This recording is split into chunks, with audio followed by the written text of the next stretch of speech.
All right, welcome back, day 7. So day 7 is your rest day. Should be taking a day off from doing intense physical activity, especially during this. This allows time for your body to recover.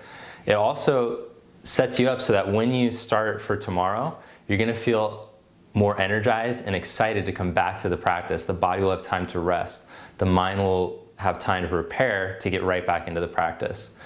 So today we're gonna practice pranayama, or breathing meditation, or energy regulation through the body. The last 2 days I've introduced some ideas about what you want to be thinking about when we practice pranayama. Today we're just going to get a little more in depth. Hit the like button on the video, leave a comment, and please make sure to subscribe. Thanks.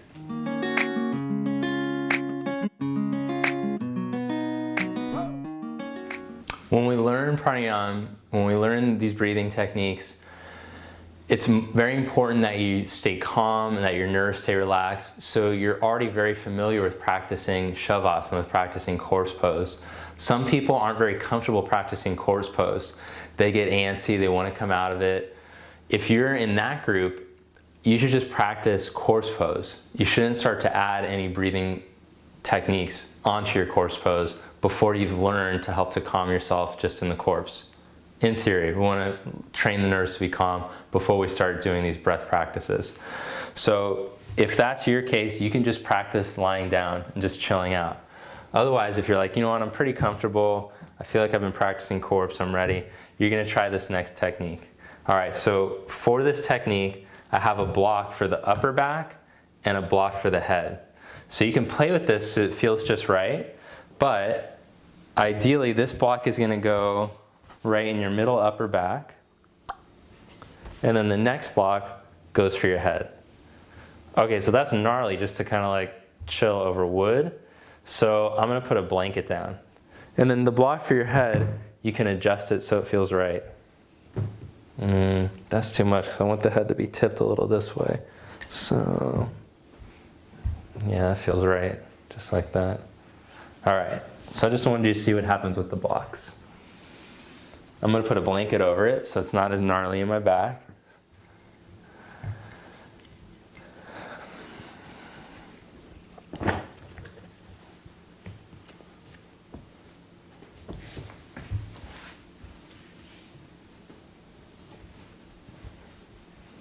All right, so I put my elbows down, I lift my chest, and then I lie back. Oh, it feels much better now with the blanket there. I turn the palms up and I roll the inner arm to the outer arm. And then I stretch my legs out.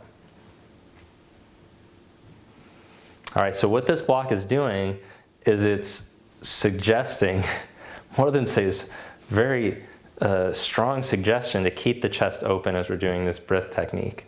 The reason that I teach it lying down is because it's difficult to keep your posture when you're seated and to try to keep the chest open while you're doing these techniques. And it's most important that the posture stays correct so that the breathing techniques are proper, so that the lungs are properly exercised. We spend so much of the day with the shoulders rounded forward, slouching, that when we go to start these breathing techniques, to really get the lungs to open up, we want this type of posture where the shoulders roll back and the chest is open.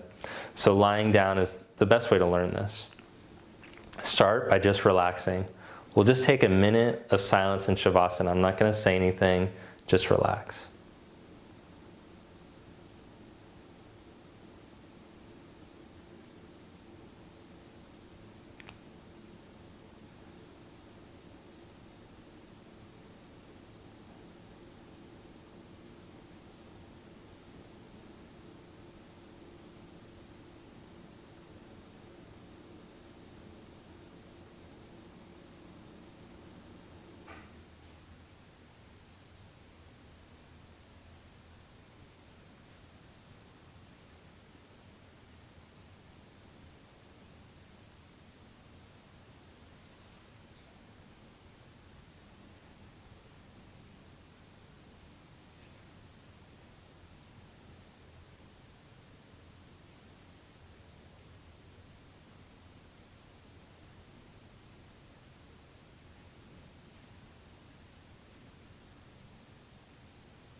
All right, so now start to practice conscious breathing.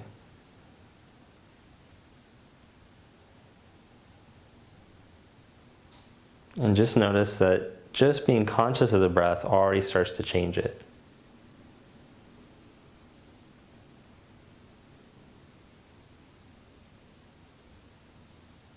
Without trying to force more air in or anything like that. Observe the lungs opening. Observe the bottom lungs, bottom of the lungs, around the bottom of the rib cage, spreading horizontally. Middle lungs, middle ribs, spreading. Top ribs, top lungs, spreading, opening. And all the air out going nice and slow.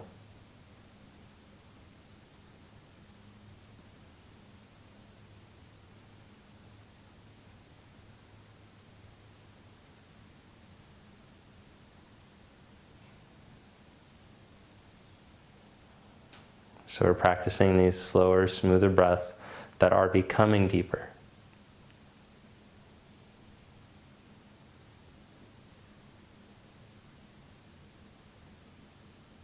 Keep your focus on what's going on, feeling physically how the lungs are opening. Keep drawing the breath all the way down into the bottom of the lungs.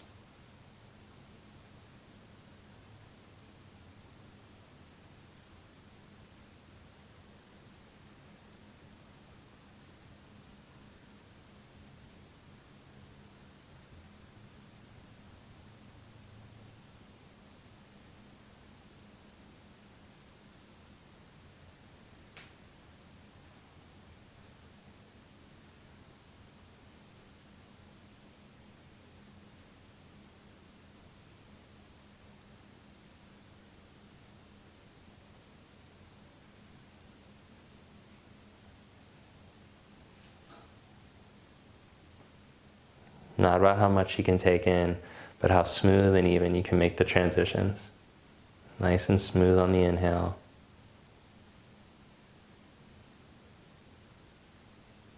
Nerves stay calm.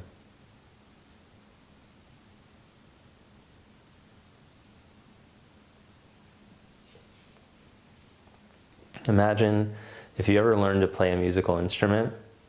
For example, I can think about when I was in 4th grade, I tried to learn to play the clarinet. And it was just trying to like blow on that wooden reed and trying to make any sound. And I was blowing so hard and gnarly noises were coming out.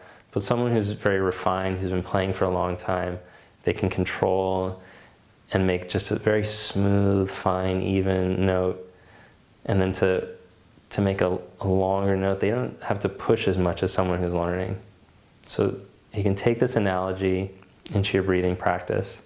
Instead of trying to like push or jam, you're just trying to make smooth, even notes, smooth, even breaths. You can relax your way into deeper breathing.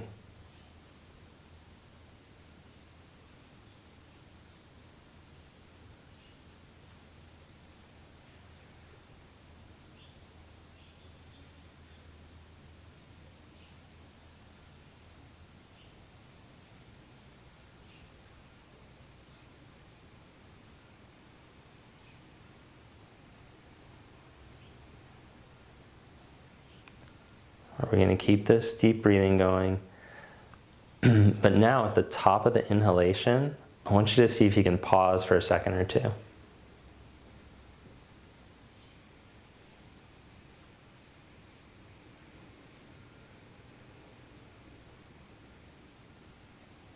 And see if you can keep integrating longer pauses without the nerves getting keyed up. You want to keep being able to play smooth, even notes instead of getting all spastic like me on the clarinet in 4th grade.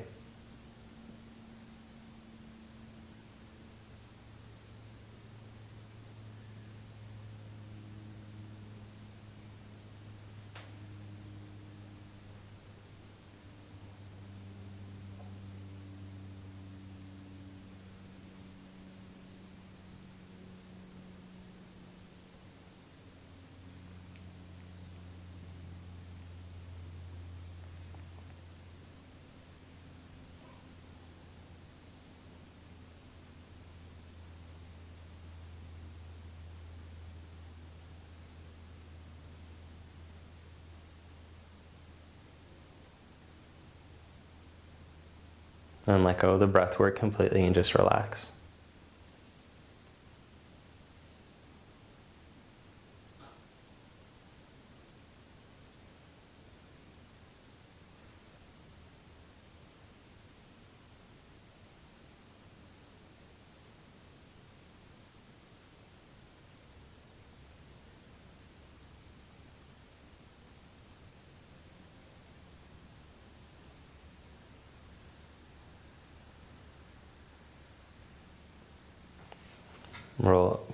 Gently bend your knees and roll over to your side.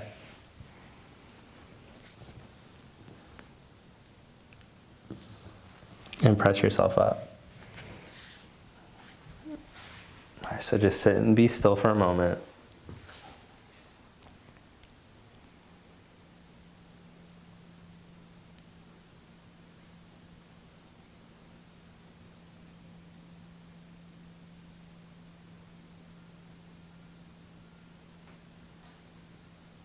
Thank you. Namaste.